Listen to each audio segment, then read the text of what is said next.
લઉં છું કે વિકસિત ભારતના નિર્માણમાં મારું યોગદાન આપીશ. હું શપથ લઉં છું કે હું ગુલામીની માનસિકતામાંથી મુક્ત થવા માટે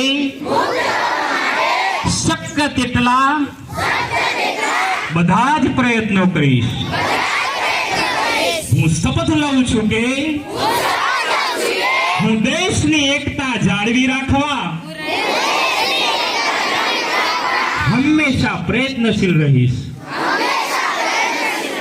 હું શપથ લઉં છું કે હું રાષ્ટ્ર પ્રત્યેની મારી ફરજો અને જવાબદારીઓને નિભાવીશ. હું શપથ લઉં છું કે હું વિકસિત રાષ્ટ્ર સ્વરૂપે 2047 માટે ભારતના વિઝનને આગળ વધારવામાં હું યોગદાન આપીશ. જય હિન્દ. ભારત માતા કી જય. Okay, thank you. Sit down.